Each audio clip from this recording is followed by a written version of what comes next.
ለመሆኑ አንድ ሰው ለዓለም አቀፍ ድርጅት ዋና ስራ አስፈጻሚ መሆን እየቻለ ለምን የዓለም ቁጥር 1 ወንጀለኛ ለመሆን ይመርጣል?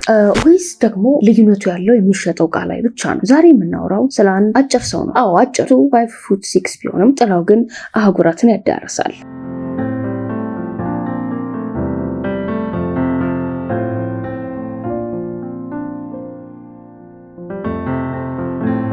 ኤል ቻፖ ይሉታል። ትርጉሙ አጭሩ ማለት ነው። ነገር ግን ይህ አጭር ሰው በቢሊዮን የሚቆጠር ዶላር አፍስሷል። በሺዎች የሚቆጠሩ ሰዎችን አስገዝቷል እና የሁለት ሀገራት መንግስታት እንደ አሻንጉሊት አሽከርክረዋል። ይህ ታሪክ ስለ አደንዛዥ ዕፅ ብቻ አይደለም። ይህ ታሪክ ስለ ስልጣን ጥማት፣ ስለማይቻል ማምለጥ እና በዓለም ላይ ካሉ እጅግ ጥብቅ እስር ቤቶች፣ በልብስ ማጠቢያ ቅርጫትና በድብቅ ዋሻዎች ስለመውጣት ነው። በደንብ ስሙኝ፣ ምክንያቱም ይህ ታሪክ ሲያልቅ ህግ የሚባለው ነገር ለጥቂቶች ብቻ የተሰራ አጥር መሆኑን ትረዱታላችሁ። አትሊስት በላቲን አሜሪካ ኮንቴክስት።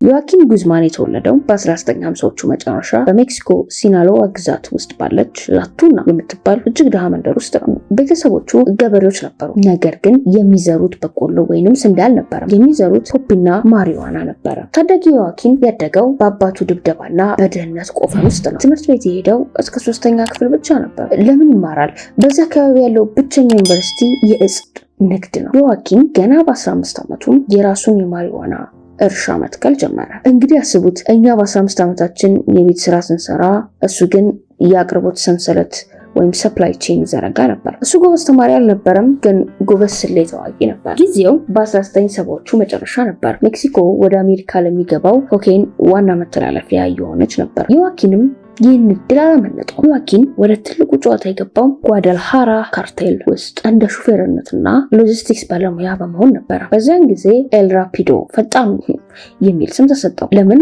ምክንያቱም እቃው አሜሪካ ድንበር ላይ እንዲደርስ ሲታዘዝ እንደ መብረቅ ነበር የሚፈጥነው። ስህተት የሚሰራ ሰራተኛ ደግሞ በራሱ ጥይት። የካርቴሉ መሪዎች ሲታሰሩ ዮዋኪን የራሱን ሲናሎዋ ካርቴል መሰረተ። እዚህ ጋር ነው ቻፖ የፈጠራ ስራውን ያሳየው።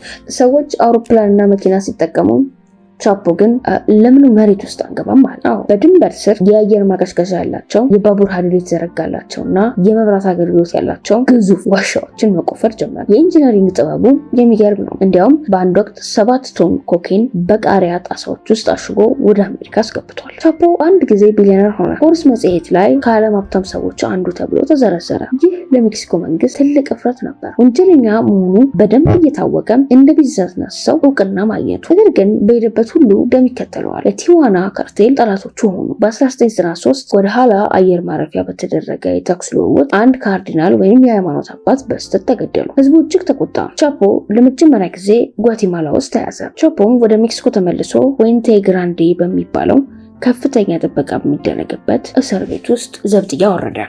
ነገር ግን እመኑኝ፣ ቻፖ እስረኛ አልነበረም። እሱ የእስር ቤቱ ባለቤት ነበር። በጉቦ የማይገዛ የለም። ጠባቂዎቹ ዕቃ ያመጡለታል፣ የሚፈልገው ምግብ ይገባለታል። እንዲያውም የእስር ቤቱን እንቅልፍ ይዞ የሚንቀሳቀሰው እሱ ነው። በ2001 እንደ አውሮፓውያን አቆጣጠር የሜክሲኮ ጠቅላይ ፍርድ ቤት ቻፖን ወደ አሜሪካ አሳልፎ ለመስጠት ሲወስን ቻፖ በቃኝ አለ። እንዴት አመለጠ? በልብስ ማጠቢያ ቅርጫት ውስጥ ተደብቆ በጠባቂዎች ታጅቦ ወደ ዋናው በር መጣ። ለ13 ዓመት ደብዛው ጠፋ። ቻፖ በሜክሲኮ ተራሮች ውስጥ ሆኖ ግዛቱን ያስፋፋ ጀመረ። ፖሊሶች ሲመጡ አስቀድሞ መረጃ ይደርሰዋል። ሰርግ ላይ ይገኛል። ምግብ ቤት ገብቶ ሰላም ይላል። እንዲሁም አንድ ጊዜ ምግብ ቤት ሲገባ የሁሉም ሰው ስልክ እንዲሰበሰብ አድርጎ ምግባቸውን ከበላ በኋላ ለሁሉም ሰው ሂሳብ ከፍሎ በሰላም እንደወጣ ይነገራል። በ2014 ቻፖ እንደገና ተያዘ። በዚህ ጊዜ አልቲፕላኖ ወደሚባለው ይበልጥ ጥቅ እስር ቤት ተወሰደ። መንግስት ከዚህ በኋላ ማምለጥ አይችልም ብሎ ፎከረ። መንግስት ግን የቻፖን ኢንጂነሮች ረሳቸው። ሐምሌ 11 ቀን 2015 ዓ.ም ቻፖ ወደ ገላ መታጠቢያ ክፍል ገባ። ከዛ የፈለገ ቢጠብቁት አልተመለሰም። ካሜራው ሲታይ መሬቱ ላይ ቀዳዳ ተበስቷል።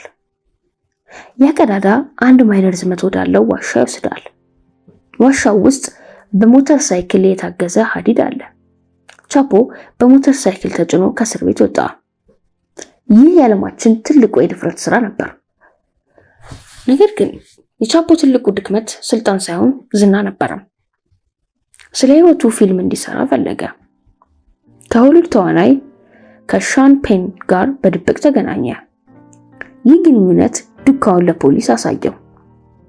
በ2016 ለሶስተኛ ጊዜ ተያዘ። በዚህ ጊዜ ሜክሲኮ አላቆየችውም። ወዲያውኑ ወደ አሜሪካ አሳልፋ ሰጠችው። 2019 ሱፐርማክስ ኤዴክስ ፍሎረንስ ወደሚባለው የሰው ልጅ ሊያመልጥበት የማይችል የድንጋይ መቃብር ተወረወረ ከእድሜ ልክ እስራት ጋር።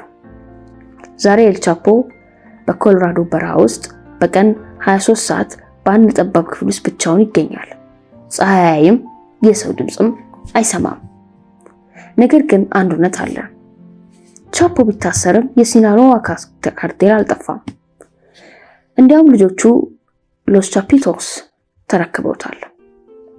ደሙ አሁንም በሜክሲኮ ጎዳናዎች ላይ ይፈሳል። አደንዛዥ እጽ አሁንም ድንበር ጥሶ አሜሪካ ይገባል። ታዲያ የቻፖ መታሰር ምን ለወጠ? ምናልባትም ቻፖ የአንድ ትልቅ ስርዓት አካል ብቻ ነበር። እሱ ሲወገድ ሌላው ይተካል። የኤል ቻፖ ታሪክ የድል ታሪክ አይደለም፣ የጥፋት ታሪክ ነው። የቢሊዮን ዶላር ባለቤት ሆኖ በመጨረሻ ዘመኑ በኮንክሪት ግድግዳ ውስጥ ማሳለፍ ምን አይነት ትርፍ አለው? አሁን ቪዲዮ ሲያልቅ አንድ ነገር አስቡ። ቻፖ ያሰራቸው ዋሻዎች አሁንም መሬት ስር አሉ።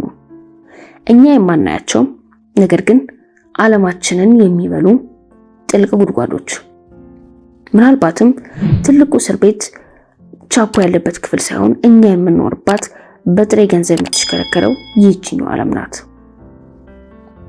በሚቀጥለው ቪዲዮ እስክንገናኝ አይናችሁን በደንብ ክፈቱ።